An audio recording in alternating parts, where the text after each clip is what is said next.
Bonjour à toutes et à tous et bienvenue à cette édition de midi au Caire. On commence tout de suite avec cette nouvelle. Le président Abdel Fattah el-Sisi a déclaré que l'Égypte avait célébré hier un de ses jours les plus glorieux, témoins de la traversée entre le désespoir et l'espoir, entre le passé et le futur. Dans son allocution prononcée à l'occasion du 46e anniversaire de la glorieuse victoire d'octobre, El-Sisi a noté que le 6 octobre ne représente pas seulement une victoire militaire réalisée par excellence par les forces armées, mais exprime aussi la volonté d'une nation. Le président Sisi a déclaré que le peuple égyptien était toujours capable de maintenir ses victoires et de préserver sa patrie. Le président Sisi a salué avec respect et gratitude l'esprit du martyr Mohamed Anwar el-Sadat, qui était un leader patriotique et un génie stratégique. Il a aussi rendu hommage aux martyrs des forces armées qui ont sacrifié leur vie pour la terre sacrée du Sinaï. Le président Sisi a déclaré qu'il était pleinement convaincu que la victoire dans les guerres morales auxquelles le pays est exposé par le mensonge et la tromperie.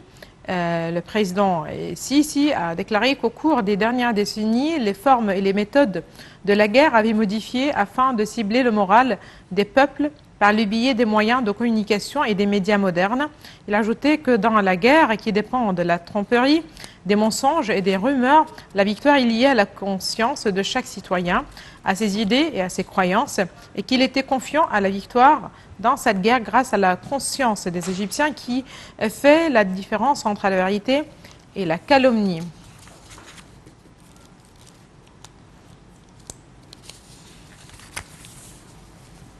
L'Égypte a célébré hier le 46e anniversaire de la victoire du 6 octobre, la guerre la plus glorieuse de l'histoire contemporaine. À cette occasion, le président Sisi a adressé un mot, comme je viens de vous le dire, au peuple égyptien. Il a souligné que la guerre du 6 octobre a témoigné de la solidarité du peuple égyptien avec les forces armées, affirmant aussi que les nouvelles générations ont le droit de connaître ce qui s'est passé au cours de cette période. Pour plus de détails, je vous propose ce commentaire. La glorieuse victoire d'octobre ne consiste seulement pas à la récupération de la terre, mais surtout à la revivification de l'esprit du patriotisme et de l'appartenance que certains ont cru avoir flétri et qui a constitué la pierre angulaire de la réalisation de cette glorieuse victoire. Après la défaite de juin 1967, certains de ceux qui ont perdu leur appartenance se sont mis à fustiger l'armée égyptienne et à l'accuser de corruption, de faiblesse et de défaillance dans la défense de la patrie. C'est alors qu'est survenue la victoire d'octobre pour prouver que les soldats de l'Égypte sont les meilleurs dans le monde entier et que l'armée égyptienne est composée des loyaux qui ont pu substituer la victoire à la défaite. Certains autres ont prétendu que le peuple égyptien a perdu son appartenance après la défaite de 1967, feignant d'oublier que ce peuple aux racines séculaires fixées dans cette terre dispose d'une civilisation qui remonte à 7000 ans. Ils ont imaginé que ce peuple ne pourrait pas supporter les mesures de réforme difficiles prises pour assurer les armes et le ravitaillement à l'armée égyptienne. Mais le peuple égyptien a ébloui tout le monde par sa cohésion, sa patience et sa persévérance face à toutes les crises économiques jusqu'à réaliser la victoire d'octobre. Les tendacieux se sont aventurés à l'époque à perturber les relations égypto-arabes pour isoler l'Égypte et l'éloigner de tout appui, mais la cohésion égypto-arabe a pulvérisé leur stratagème. L'unité arabe et le rôle de l'Arabie saoudite, des Émirats arabes unis et des États du Golfe a été évident dans la plus belle forme jusqu'à atteindre la victoire d'octobre. Et voilà que l'histoire se répète. Quiconque observe à présent la scène politique, économique et sociale en Égypte et procède à une comparaison avec celle qui a précédé la victoire d'octobre en 1973 constatera une similarité patente. C'est ainsi que les jours et les années passent et qu'une nouvelle épopée de l'histoire de l'Égypte se déroule aujourd'hui basée sur l'esprit de la glorieuse victoire d'octobre. Un peuple uni, une armée à la défense de la patrie, une réforme économique, un développement et un président qui donne un fort élan à la patrie et qui accorde une grande attention aux pauvres et aux personnes à revenus limités. Après la défaite de 1967, une réalité politique, économique et militaire qui menaçait l'ensemble de l'État égyptien s'est imposée. C'est alors que l'institution militaire égyptienne s'était engagée discrètement pendant 7 ans et en collaboration avec la direction politique à reconstruire son infrastructure, à former son personnel et à tracer un plan militaire et stratégique global. Cet esprit a atteint un niveau sublime de dévotion et d'amour à la patrie. Il a été récemment révélé que tous les membres de l'armée égyptienne avaient prodigué la moitié de leur salaire pour soutenir l'effort de guerre. Il ne faut pas oublier que le citoyen égyptien avait de bon gré renoncé à la plupart de ses besoins de base à titre de contribution, côte à côte avec les soldats à la restauration de la dignité égyptienne. C'est cet esprit qui a remporté la victoire d'octobre. Là, justement, à l'occasion du 46e anniversaire de la victoire du 6 octobre, le président Abdel Fattah el-Sisi a décrété l'amnistie de certains condamnés.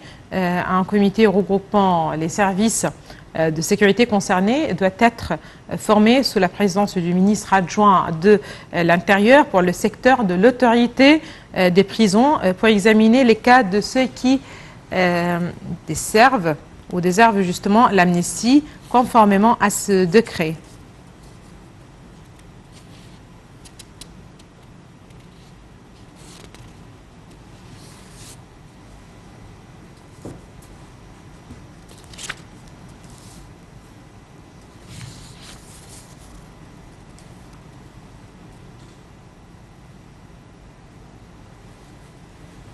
On passe à un autre dossier. Le président Abdel Fattah el-Sisi a écrit sur sa page officielle de Facebook et qu'il avait suivi de près les résultats de la réunion tripartite des ministres de l'irrigation de l'Égypte, du Soudan et de l'Éthiopie sur le dossier du barrage éthiopien de la Renaissance.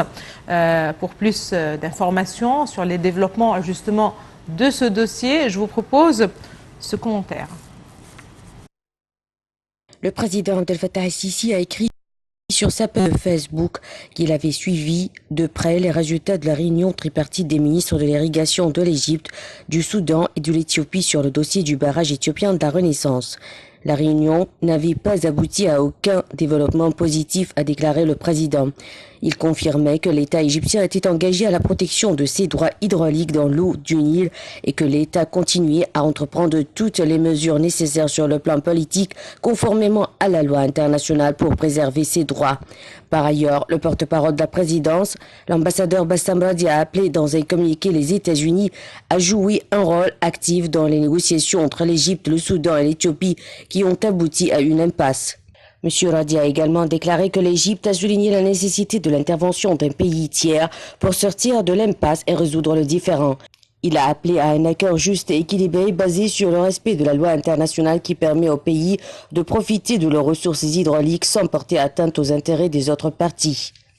Le ministère de l'Irrigation avait annoncé que les négociations sur le barrage de la Renaissance sont dans une impasse. À l'issue de nouveaux pourparlers tenus cette semaine à Khartoum, le ministère a indiqué que la délégation éthiopienne a rejeté toutes les propositions qui prennent en compte les intérêts de l'Égypte en matière de l'eau et qu'elle a présenté une proposition qui manque de garanties sur la façon de gérer de possibles sécheresses dans le futur.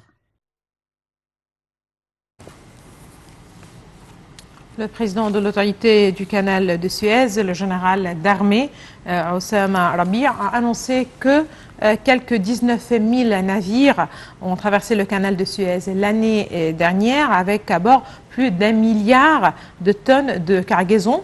Dans ses déclarations à la télévision égyptienne, le général d'armée Oussama Rabi a ajouté que les revenus du canal ont atteint 6 milliards de dollars au cours de la même période.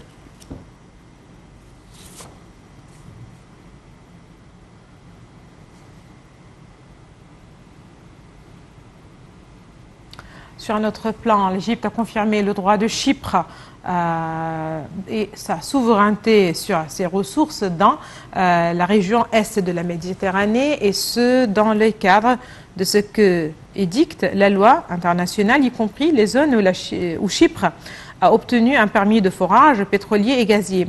Le ministère des Affaires étrangères a aussi mis en garde contre la poursuite de toute action unilatérale susceptible de violer les droits de Chypre et de menacer la sécurité et la stabilité dans l'est de la Méditerranée, soulignant la nécessité de respecter et d'appliquer les règles et les dispositions de la loi internationale.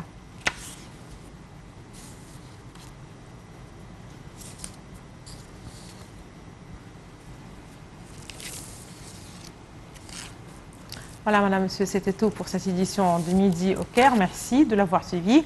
Excellente suite de programme national international.